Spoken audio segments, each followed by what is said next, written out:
या कुंदेन तुषारहार बबला या शुभ्र वस्त्र आवृता या वीणा भरतंड मंडित करा या श्वेत वासना या ब्रह्मा चायुत शंकर पेटते वित्ते सदा बंदिता सामम पातु सरस्वती भगवती निशेषाय जड़ा। सर्वप्रथम इस सरस्वती मां के विद्या के प्रांगण में मैं अपनी तरफ से और आप सब की तरफ से मां सरस्वती के चरणों में शत शत नमन करता हूं, कोटि कोटि नमन करता हूं, बारंबार नमन करता हूं। और दूसरा, मेरा दिल की गहराइयों से हर एक सांस से यहां के आराध्य देव श्री चंजोड़ा महाराज जी और मार्कंडेय ऋषि के चरणों में शत शत नमन, कोटि कोटि नमन। साथियों, आज का दिन मेरे लिए, अपने लिए एक बहुत बड़ा दिन है। शायद इसलिए कि पिछले 2 सालों से मैं अपनी खामोशी में गुम था। मैं इस विद्या मंदिर के एमडी महेंद्र ठाकुर, जो कि मेरे परम अजीज हैं, उनका बहुत बहुत दिल की गहराइयों से आभारी हूं कि उन्होंने मुझे आपके बीच में विशेष करके बच्चों के साथ रूबरू होने का मौका दिया। मैं ताउम्र इनका और सरस्वती विद्या मंदिर परिवार के एसएमसी प्रधानाचार्य, एसएमसी कमेटी, अभिभावकों का हमेशा आभारी रहूंगा। साथियों, मैं अपने आप को बहुत खुश नसीब मान रहा हूं कि हमारे बीच बहुत विभूतियां बैठी हैं। मेरे छोटे भाई नूतन प्रकाश जी हैं, मेरे साथ आए हुए मेहमान एमके पारुल और मेरी बहू और बेटी, और साथ में यहां बहुत प्रबुद्ध एसएमसी के सदस्य, अभिभावक और विशेष अन्य जगह से आए हुए मेहमान हैं। मैं उनका भी दिल की गहराइयों से हार्दिक अभिनंदन करता हूं, स्वागत करता हूं। प्यारे बच्चों,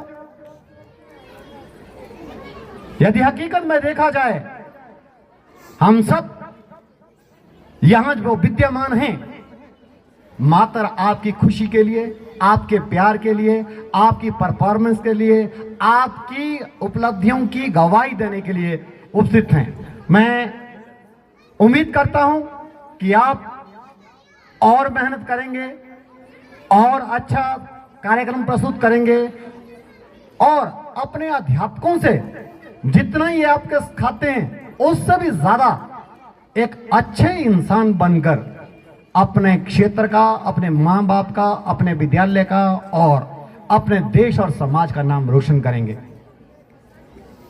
साथियों, आज का दिन अपने आप में एक बहुत बड़ा दिन होता है, एनुअल प्राइज डिस्ट्रीब्यूशन फंक्शन। यह एक ऐसा समारोह होता है जिसमें 2 चीजें बिल्कुल सामने नजर आती हैं। एक, हर व्यक्ति के, हर छात्र के या हर अध्यापक के मन में एक जिज्ञासा होती है कि मैंने अपनी प्रेजेंटेशन देनी है, मैंने बच्चों को एक्सपोजर देना है, और बच्चों का भी एक दिली तौर से जिज्ञासा होती है, इच्छा होती है, अभिलाषा होती है कि मैं भी इस मंच में आकर के अपनी परफॉर्मेंस दे दूं और अपनी खुशियों का इजहार करूं। और दूसरी जो बात, ये केवल भावों को व्यक्त करने की बात नहीं है, बल्कि एक ऐसा मंच है जहां जो 1 साल में जितनी भी उपलब्धियां की गई हैं, चाहे खेल के क्षेत्र में, चाहे सांस्कृतिक कलाओं के क्षेत्र में या पढ़ाई के क्षेत्र में, उन सब का आज जो परफॉर्मेंस है आपके सामने है, और उनको उस अचीवमेंट के बदले में यहां चाहे भले ही छोटी सी ट्रॉफी मिल रही हो, परंतु वो बहुत यादगार रहती है, वो जिंदगी भर याद रहती है, और वो ये हमें हमेशा उत्साहित करती है कि मंजिल हमारी और है, अब हमें और आगे बढ़ना है। इसमें दो चीजें फिर सामने आती हैं। एक तो उन लड़कों को शाबाशी, उन लड़कों को बधाई और उनके माँ बाप को बधाई जो आज प्राइज ले रहे हैं और अपना नाम रोशन कर रहे हैं। दूसरा, उन पर उसी समय एक ऐसी जिम्मेदारी है, केवल प्रथम आना आसान बात है, एक बार आ जाते हैं, मगर उस परफॉर्मेंस को पूरी उम्र भर या अपनी कामयाबी तक साथ रखना वो एक चुनौती है। तो बच्चों जो यहाँ फर्स्ट और सेकंड या थर्ड आए हैं, उनसे मैं आकांक्षा करता हूं केवल इस बार ही नहीं, अगली बार उसे दुगनी मेहनत करके बहुत ज्यादा अंक लेकर के और आगे भर अपनी मेहनत को जारी रखेंगे।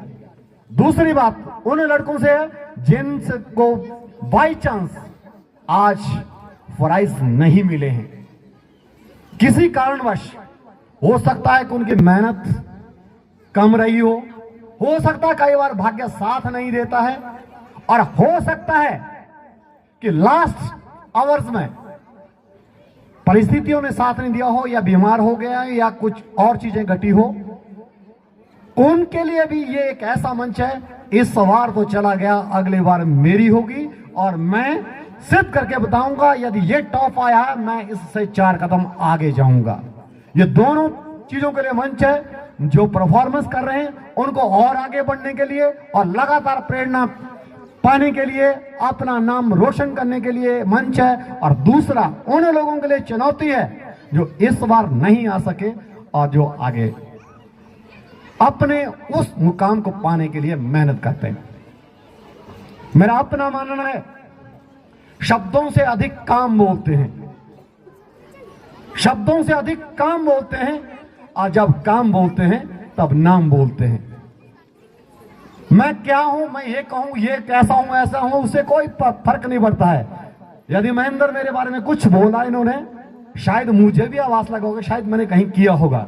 वैसे महेंद्र जी, मैंने जिंदगी में कुछ नहीं किया, मैंने एक ही काम किया है, नौकरी की हुई है, और मैं जहां जहां भी रहा मैं पैसे कमाने के लिए गया हूं, और जो अन्य मेरे साथी करते मैंने वही काम किया। हाँ, इतना जरूर है कि मैंने काम निष्ठा, लगन, मेहनत और ईमानदारी से किया, और बच्चे मेरे भगवान स्वरूप हैं, अध्यापक मेरे पुजारी हैं, और मैं उस मंदिर का मुख्य पुजारी हूं।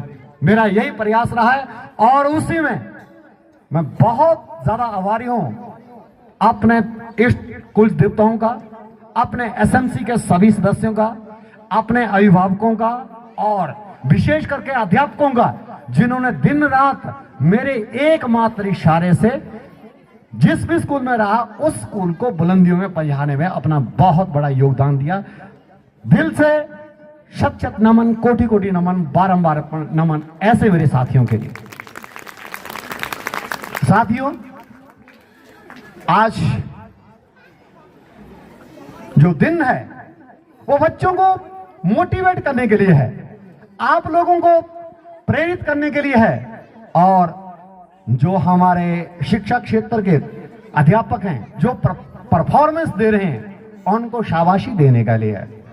प्यारे बच्चों, मैं बहुत बारीकी से देखता हूं, इतनी बारीकी से देखता हूं, मुझे लगता है कि सफलता पर किसी का अधिकार नहीं है, ठप्पा नहीं लगा उसमें, कोई भी आदमी कभी भी उस मंजिल पर पहुंच सकता हूं। इतिहास भरा पड़ा है। आप एपीजे अब्दुल कलाम को लीजिए, लाल बहादुर शास्त्री को लीजिए, इब्राहिम लिंकन को लीजिए, एडिसन को लीजिए, न्यूटन को लीजिए, किसी को लीजिए, नीमन घर से उठ के आए।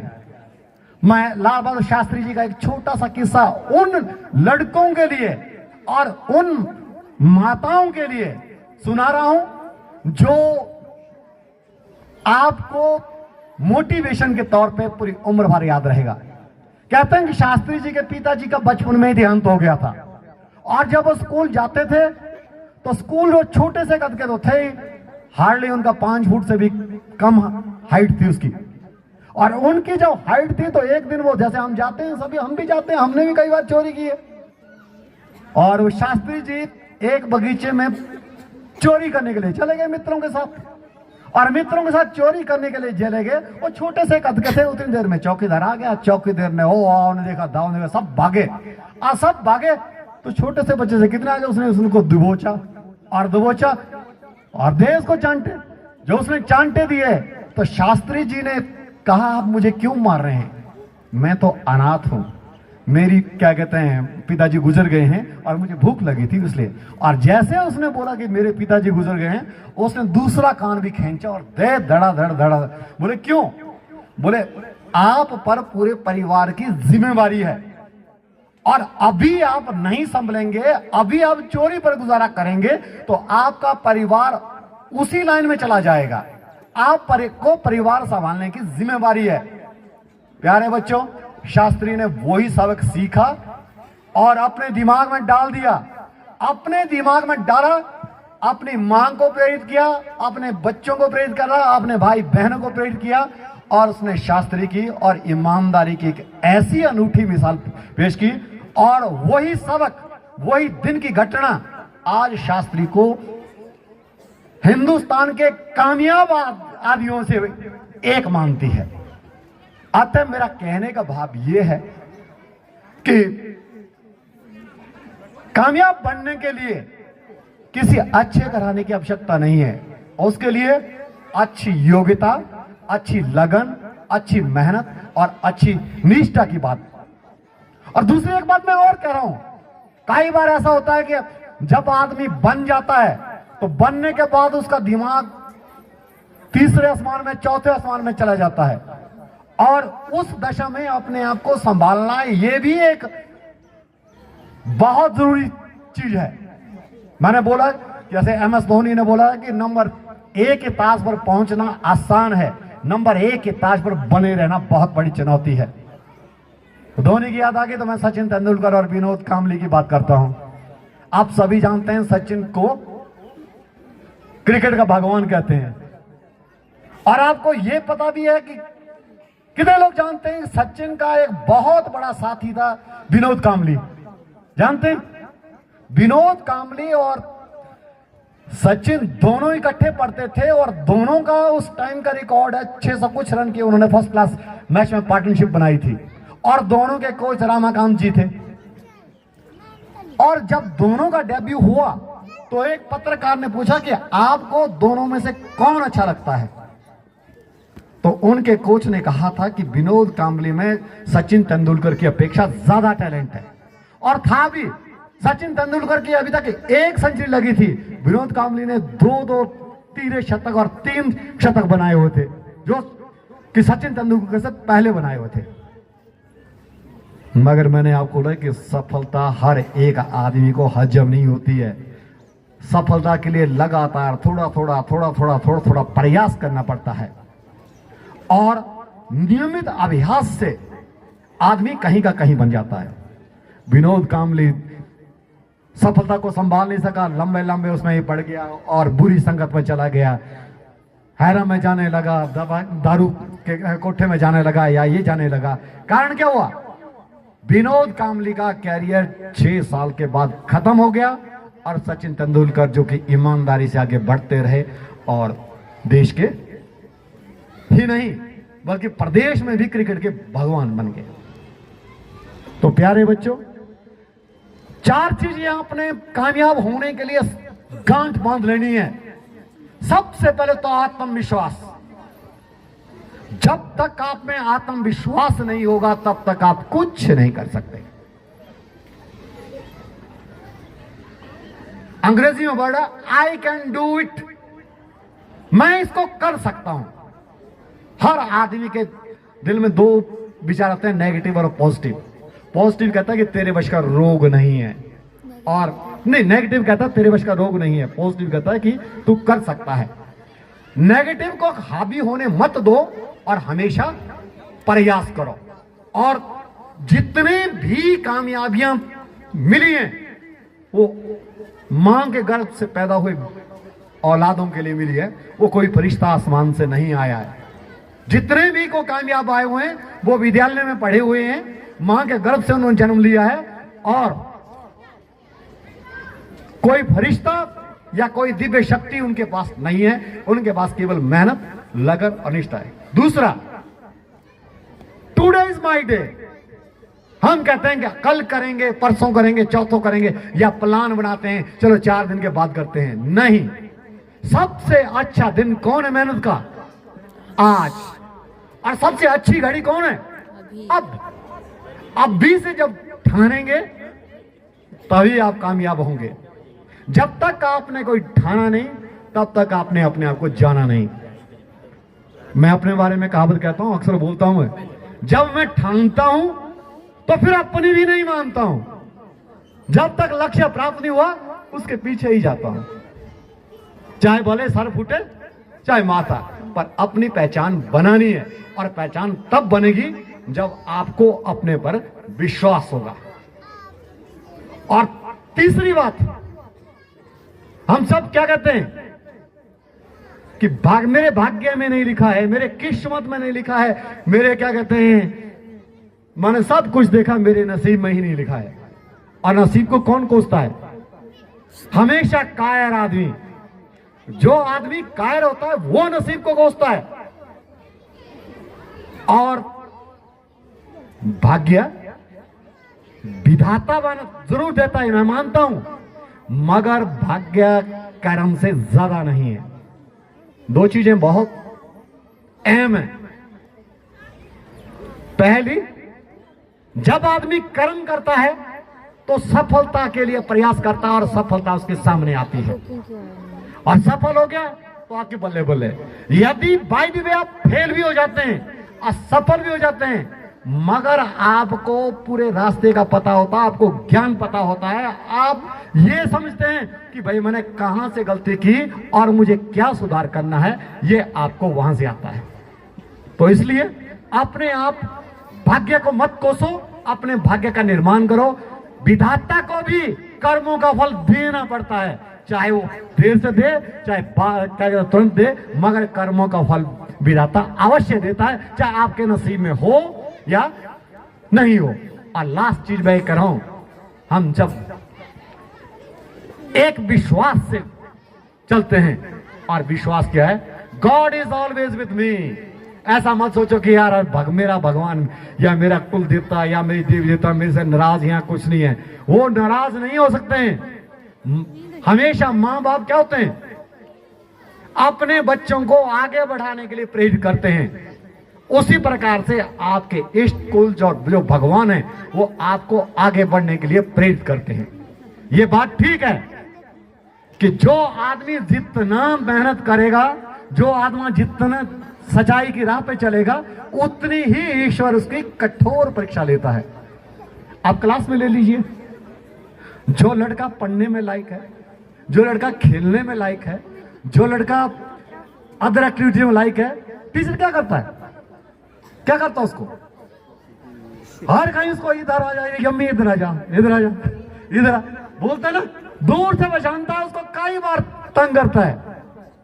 और कई बार तुमको ऐसा लगता है यार मेरे को पता नहीं इस टीचर ने क्यों ये किया है, मेरे क्या कहते हैं, इसने तो मेरा ये जीना हराम कर दिया है। छुपने का प्रयास करता हूँ। मुझे यम्मी की आते याद आ रही है, जब मैं इसको बुलाता था तो ये करते यमुना छुप जाती थी इधर, और मैं उसको उतना छोड़ता था।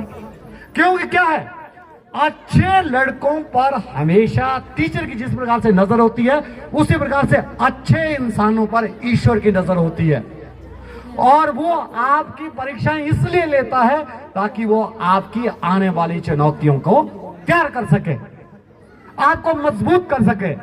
जितना सोना आग में तपेगा, जितनी वो सुनार की मार खाएगा, जितना उसको क्या कहते हैं सुहागा लगेगा, उतना चमकेगा। अदरवाइज सोने की कोई कीमत नहीं है वो यदि जेबरों में नहीं डाला। तो उसी प्रकार से तो प्यारे बच्चों, मैं ये मानता हूं कि आपकी जितनी परीक्षा होगी वो आपके गुरुजन आपको डांटेंगे, आपको आपके माँ बाप डांटेंगे, वो आपकी डांट नहीं है, वो आपको आपके भविष्य के लिए जागृत कर रहे हैं। उनकी आकांक्षा है मेरा बेटा या मेरा बेटी बहुत मान सम्मान करे, बहुत मान इज्जत करे। और एक चीज 2 लाइनों के तहत में कर रहा हूं, लक्ष्य ओझल ना होने पाए। जो आपने बनना है उसको अपने दिमाग में ठान लो, लक्ष्य ओझल ना होने पाए तो मेहनत करता चल। दुनिया हमेशा मेहनत कशों के आगे झुकती है, सफलता हमेशा मेहनत कशों के आगे रुकती है। किसी को आज मिल रही है तो किसी को मिलेगी कल। मैं एक छोटी सी अपनी कहानी सुनाऊं।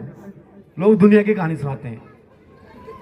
आपको पता है कि हम कहां से बिलोंग करते हैं? थाची आपके हमारा यहाँ तो बाली चौकी फिर भी बड़ा एडवांस्ड है और यहाँ बहुत सुविधाएं। जब हम पढ़ते थे थाची में तो टीचर ही नहीं होते थे और एग्जाम देने के लिए हम बाली चौकी आते थे। साधारणतः मैथ के टीचर नहीं होते थे, इंग्लिश के टीचर नहीं होते, तो हमारी कितनी पढ़ाई होगी। कोई कभी ड्राइंग मास्टर पढ़ा रहा है, कभी कोई ओवर टाइम से लगा रहा है, कोई ऐसे लग रहा है, वैसे पढ़े। चलो जैसे तैसे मैंने एमए कर ली।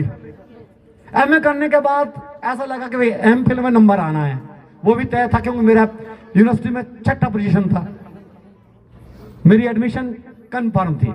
परंतु मैं इंग्लिश मीडियम में नहीं पढ़ा था, मैं हिंदी में पढ़ता था और इंग्लिश में उस वक्त भी हाथ था तंग और आज भी कोई खुला नहीं है, आज भी तंग ही है। अब एक चीज ऐसे लगी, यार मैं यूनिवर्सिटी में एडमिशन ले रहा हूं एमफिल में और मैं यदि हिंदी मीडियम में रखूं, मैंने क्या किया? मुझे इंग्लिश नहीं आएगी और स्वभाव से जिद्दी है, जैसे कि सभी लोग बोलते हैं घाटी है, वो हट तो मेरे स्वभाव में है ही है। और ये प्रण किया कि मैंने इंग्लिश मीडियम में करना है। प्यारे बच्चों, हकीकत की बात कहूं, एक एक लाइन के लिए कई बार 5-5 बार डिक्शनरी खोलनी पड़ती थी, अपने आप नोट्स बनानी, और साथ में एक लगन और थी।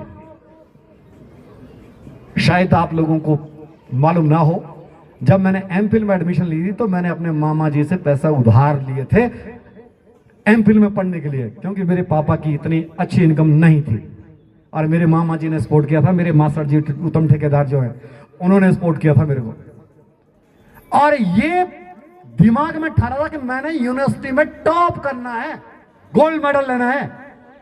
और वो कारण क्यों कि मैं चाहता था, मैंने पीएचडी करनी है, गोल्ड मेडल से मुझे स्कॉलरशिप मिलेगी और स्कॉलरशिप मिलने के बाद क्या कहते हैं, मेरी पढ़ाई पीएचडी की आराम से हो जाएगी। और हुआ क्या, ठीक तैयारियां की, इंग्लिश मीडियम था। बाद में कोई ज्यादा टफ नहीं होती इंग्लिश मीडियम, पहले पहले लगता है फोबिया, जब बाद में आपको उसी में चलना पड़ता है, उसी में बात करने है, फिर तो यूज टू हो जाते हैं। कोई ज्यादा बड़ा फोबिया नहीं होता जो हम पर बसाया जाता है। प्यारे बच्चों, मैंने पूरी तैयारियां की, मगर एग्जाम के दिन बिल्कुल उल्टा हो गया। हमें 6 प्रश्न आते थे, उनमें से 3 करने को होते थे, और जब मेरे वो आए तो मेरे को 6 प्रश्नों में केवल एक ही प्रश्न आता था। अब निश्चित तक मैंने फेल होना ही होना। और आपको 2 बच्चे कसम खा के कर रहा हूं, मेरी बेटी यहीं बैठी है, मैं झूठ नहीं बोल रहा हूं। पहले पेज पर जिस टाइम मैं लिख रहा था, 16 बूंदे पसीने की पड़ी। वो सोने के पसीने के बूंदे इसलिए पड़ी, मां बाप ने बोलना कि भैया वो लड़का लोफर बन गया, कुछ संगत में चला गया, एक तो पैसे उधार करके उसको ऊपर भेजा है और ये उल्टी सोसाइटी में चला गया। और वो चलते रहे को 10 पेज तक वो 3-4 बूंदे पड़ती गई। दिल ने सोचा, जीवानंद कहते हैं कि पागल भी हो जाते हैं, कोई कुछ नहीं, आगे और फिर पेपर हो जाएगा, क्या हुआ। और 1 घंटा में मेरी ऐसी थी, मेरे 3 क्वेश्चन करने थे, तो मेरा असूल था कि 1 घंटे में एक ही प्रश्न करना और 2 घंटे में नहीं करना। जब पीछे देखा मैंने तो सब लिख रहे थे, मैंने सोचा मैं पेपर 1 घंटे में दे दूं, ये तो मेरी बेइज्जती होगी। चल जीवानंद हिम्मत कर ले, और लगा जी लिखने। वो लगा लिखने क्योंकि गट्स नहीं होना है, अपने आप को हार कभी माननी ही नहीं है। ये इसलिए मैं आपको सिखा रहा हूं। मुसीबतों से लड़ करके, तूफानों से लड़ कर करके, चट्टानों से चढ़ कर करके माउंट एवरेस्ट की चोटियों पर बच्चियां बैठती। और प्यारे बच्चों, हुआ क्या, मैंने लिखना स्टार्ट कर लिया। अभी आधा टाइम हुआ नहीं था कि हॉल में हम 4 लड़के रह गए, बाकी सब ने पेपर दे दिए। क्योंकि टफ मेरे अकेले के लिए नहीं था, वो सब के लिए वो क्या कहते हैं पेपर टफ था। और मैंने बोला चलो मन्ना दो, 1 घंटा कर लिया, जैसे तैसे लिखा। मुझे आज भी याद है कि पहला मैंने रूसो पर लिखा था, पहला तो मेरे को आता था, दूसरा मैंने रूसो पर लिखा था, जिस पर मुझे स्वतंत्रता, समानता और बंधुता के कंसेप्ट पर याद था कि रूसो ने ये क्या कहते हैं ये थॉट दिए थे। तीसरा मुझे टॉनवी पर लिखा गया, जिसका मुझे आज भी पता नहीं है कि क्या लिखा क्या नहीं। मैंने जैसे दूसरा घंटा पूरा हुआ, दूसरे घंटे के बाद फिर हिम्मत की, मैंने कहा चलो तीसरा भी लिख ही देते हैं, जो होगा देखा जाएगा। और प्यारे बच्चों क्या हुआ, जब रिजल्ट आया तो हम केवल 2 लड़के पास हुए, बाकी पूरी क्लास उस पेपर में फेल थी, केवल 2 लड़के पास हुए। क्या सीखा आपने?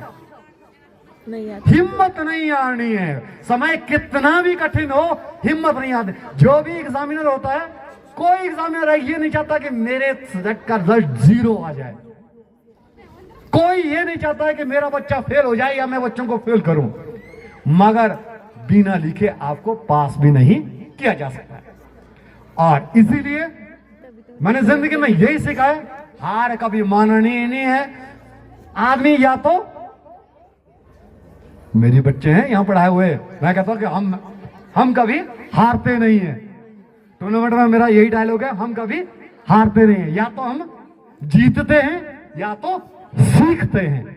तो इसीलिए जिंदगी में जो भी चुनौती आई उसको हार के तौर पे मत लीजिएगा। यदि हारे हैं तो उससे सीखने का प्रयास करो, यदि फाइट करनी है तो जीतने के लिए प्रयास करो। तो मैं उम्मीद करता हूं कि आज से आप अपने जिंदगी में लक्ष्य निर्धारित करेंगे और लक्ष्य को निर्धारित करते हुए उसको हर हाल से अचीव करने का प्रयास करेंगे। अब मैं दूसरा निवेदन करना चाहता हूं अभिभावकों से। प्यारे साथियों, माताओं, बहनों, आदमी कहते हैं कि 84 लाख योनियों के बाद मिला है, और धरती पर यदि कोई ईश्वर का रूप है तो वो मां है। और मैं ये दोनों चीजें मानता हूं, क्योंकि आदमी का जीवन आम जीवन नहीं है, वो बहुत संघर्ष। सबसे बड़ी बात है कि आदमी और जानवर में एक ही फर्क है, जानवर अपने बुद्धि विवेक को अपने क्या कहते हैं पेट और अपने औलाद के लिए करता है, वो मुक्ति के लिए नहीं कर सकता है, परोपकार के लिए नहीं कर सकता है, भलाई के लिए नहीं कर सकता है, और उसको आत्मा और परमात्मा का ज्ञान नहीं है।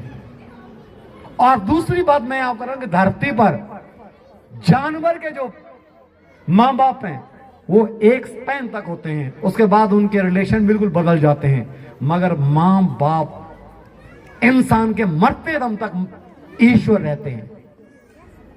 एक मां गिल्ले में अपने आप सोती है, बच्चे को सूखे में सुलाती है। एक बाप पसीने में अपने आप से नहाता है और बच्चों का भविष्य के लिए जान लगाता है। और माता और बहनों, आपकी हर चीज की प्लान होती है। हमने किस खेत में कौन सी फसल बीजनी है, किस खेत में कौन सा घास लगाना है, किस खेत में क्या कहते हैं पेड़ लगाने हैं, किस खेत में आलू की बिजली में, आपकी पूरी है। और आपको पता है कि जेठ में क्या काम करना है, आषाढ़ में क्या काम करना है, श्रावण में क्या काम करना है, भादों में कौन सा काम करना है, या क्या कहते हैं कार्तिक में कौन सा काम करना है, और फागुन में कौन सा काम करना है। क्या आजकल कोई मक्की बीजेगी? बीजेगी नहीं, बीजेगी ना। किसका औजार करे? या तो साग सब्जियां बीजेगी या तो गेहूं जौ। ठीक उसी प्रकार से ये बच्चे आपके लिए एक फसल का काम है। ये बिल्कुल आपकी ऐसी फसल है जो केवल 10 साल आपको पालनी है। 10 साल इसके लिए आप कुर्बान कर दो अपनी जिंदगी के, जो अक्सर आप कर रही हैं। 10 साल के बाद ये एक ऐसा पेड़ बनेगा जिस पर आपका मान सम्मान, आपका बुढ़ापा, आपका समाज में औधा और आपके भविष्य, बच्चों का उज्जवल भविष्य निर्भर करेगा। यदि आपने 10 साल में कोताही की, या बहाना भेजा ट्यूशन वाले के पास जा, या पापा के पास जा, या मम्मी के पास जा, या तो जैसे अभी बताया ना, यहाँ बच्चों ने बड़े शानदार कार्यक्रम में एक नेटवर्क बताया, मैं जियो हूं, मैं फेसबुक हूं, और उसी में लगे हुए। और अक्सर मैं देख रहा हूं ये बहुत पतित चीजें हैं। 2 चीजें मुझे बहुत बुरी लग रही है। एक, घर में हमारे संस्कार खत्म है। गाय बाहर है, सास ससुर अकेले हैं, रिश्तेदारी साइड में है, और सबसे बड़ी मजे की बात पता क्या, 6 महीने का बच्चा भी उसको रखा मोबाइल देख करके, वो भी लगा उसी को। अरे क्या 2 मिनट आपको को चुप नहीं, रोएगा तो क्या होगा, मगर उसको इतना अंधा नहीं बनाना है जिससे कि आपको ये। और दूसरी एक और चीज है, टाइम आप लगाइएगा। और एक ऐसा कोई काम कठिन नहीं है दुनिया में जिसको इंसान कर नहीं सकता है, केवल आपको मुश्किल है तो क्या करना है, अपने आप को उस काम करने के लिए तैयार होना। अभी मैं 2 साल पहले या 3 साल पहले के आईएएस के रिजल्ट देख रहा था, तो दिल्ली में एक ऑटो चालक था, उसकी 3 बेटियां थी और तीनों डीसी लगी एक साथ। रिक्शा चलाता है, 3 बेटियां हैं और तीनों डीसी लगी। एक ये 38वीं रैंक थी, एक ही पाने 148 थी, कि दूसरी की 200 कुछ थी। तो आप सोचो कि किस कारण हुआ, मां बाप की मेहनत के कारण। और हम, मुझे लगता है कि हमारा सराज सर्कल तो ऑटो चालक है इनसे ज्यादा बेहतर है और मैक्सिमम। तो उम्मीद करता हूं आप प्लान करेंगे, टाइम टेबल के आधार पर बच्चों को गाइड करेंगे, और विशेष करके जो आप डेली क्या कहते हैं प्रोग्रेस देते हैं उसको चेक कीजिएगा। चेक करने के बाद अध्यापकों के पास भी अपना समय निकालिएगा कि ये बच्चा क्यों कमजोर है और ये क्यों नहीं पढ़ता, और अध्यापक से हमेशा लगातार अपने वार्तालाप या कन्वर्सेशन करते रहना चाहिए। और तीसरी बात जो मेरे की इंपॉर्टेंट है वो है अध्यापक।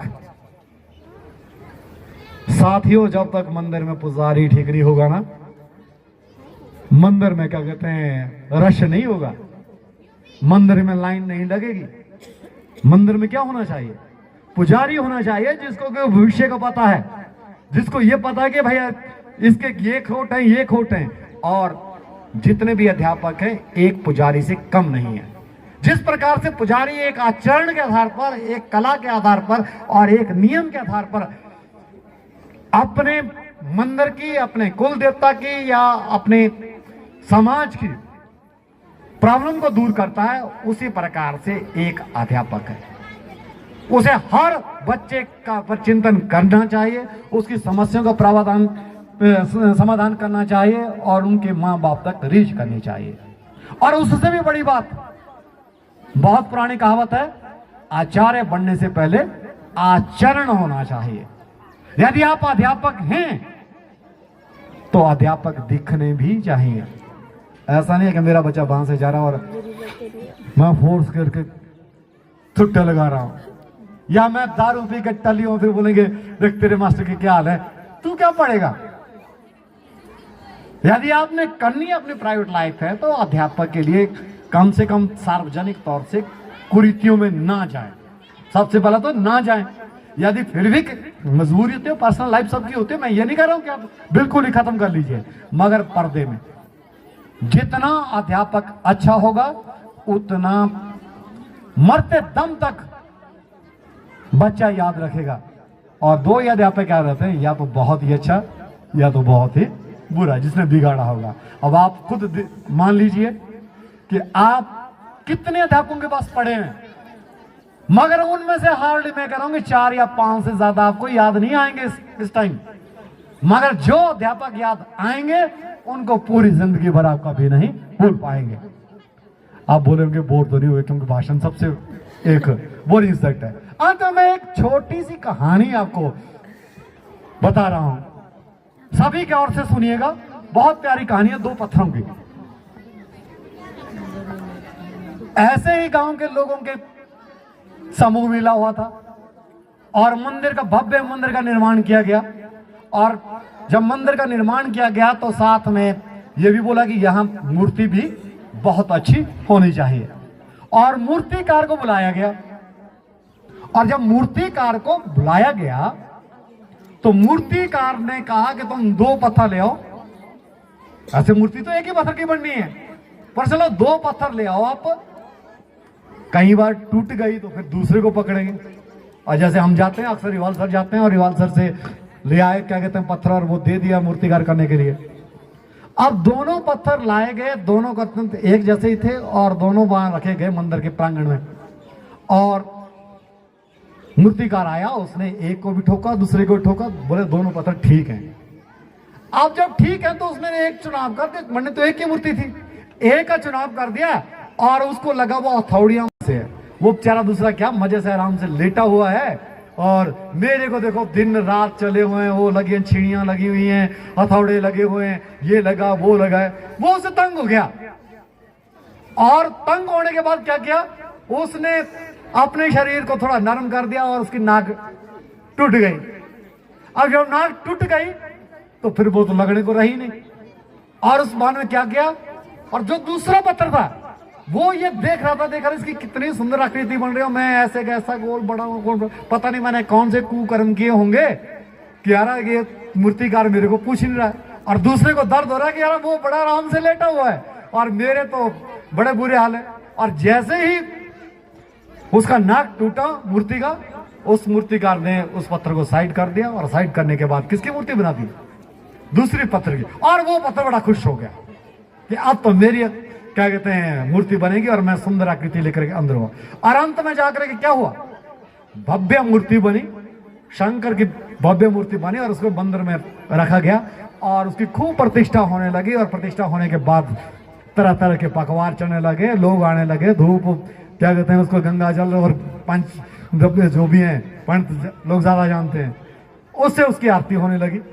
और क्या हुआ, अब दूसरे पत्थर को लगा यार अब मेरे तो यहाँ रखा गया, बाहर रखा ना उसको बाहर, लोगों ने उसके ऊपर आना और नारियल आकर के फोड़ना, ठप, किसी ने पांव से चढ़ चढ़ा, किसी ने कुछ चढ़ चढ़ा। अब उसको पछतावा हो गया कि यार मैंने यदि ये पत्थर क्या कहते हैं वो चोटें सही होती तो आज मैं वहां होता।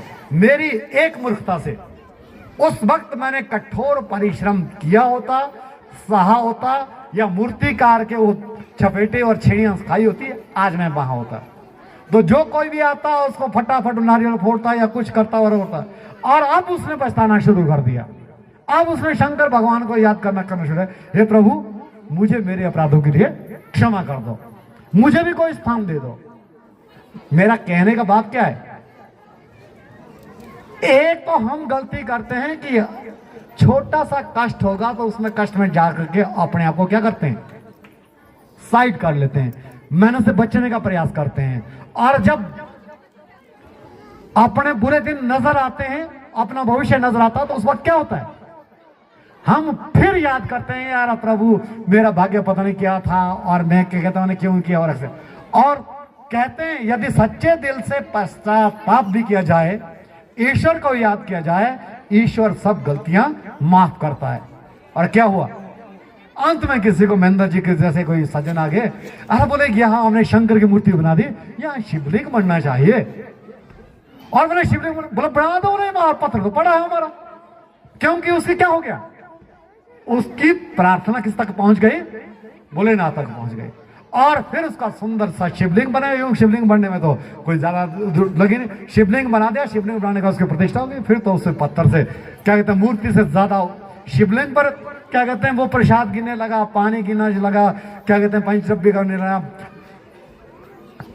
क्या सिखाती है कथा हमें, सुबह का भूला यदि शाम को घर वापस आ जाए उसे भूला नहीं कहते हैं। यदि हमने बचपन में कोई गलतियां की हुई हैं, हम मेहनत करने से रह गए हैं और किसी कारणवश हमने काम चोरी करके काम नहीं किया हुआ है, और अब आपको पता लग गया कि हम गलत थे, अब हमें सुधार करना चाहिए, तो क्या कहते हैं कहावत है, जब जागो तब सवेरा। कामयाबी पर किसी का हाथ नहीं है, यह सबकी साझी है, चाहे क्या हाल मेरा चाहे क्या तेरा। एक बार बच्चों ने बहुत सुंदर कार्यक्रम किए, आप लोगों ने बहुत अच्छा आयोजन किया और मित्रों ने बहुत समय दिया। महेंद्र जी और इनकी कार्यकारिणी का और एसएमसी प्रधान के मैडम और सर गुलाब जी, इनका तो मैंने आपको लग पूरी उम्र भर आभारी रहूंगा कि मुझे अपने आप को पहचानने में थोड़ी भूल हो गई थी। मैं सोच रहा था कि माई पास्ट इज ओवर, इन्होंने अभी भी कहा कि अभी भी मेरे सीने में कुछ सांसें जिंदा है और मैं उम्मीद करता हूं आगे जिंदा रहूंगा और आपके बीच में आता रहूंगा और पॉजिटिव वर्क हमेशा करता रहूंगा। इन पंक्तियों के साथ आपसे विदा लेना चाहूंगा। मंजिलें वो नहीं है, मंजिलें वो नहीं है जो हमने जानी है, मंजिलें वो भी नहीं है जो हमने पहचानी है, मंजिलें वो नहीं है जो हमने जानी है, मंजिलें वो नहीं है जो हमने वो भी नहीं है जो हमने पहचानी है। मंजिलें सफर के संग बहती हैं, मंजिलें सफर के संग बहती हैं, सफलता और असफलता की कहानी कहती है। मंजिलें वो भी है जो हमने ठानी है और ठान करके जमाने को दिखानी है। भूल चूक लेनी दानी सबके लिए माफ। जय हिंद।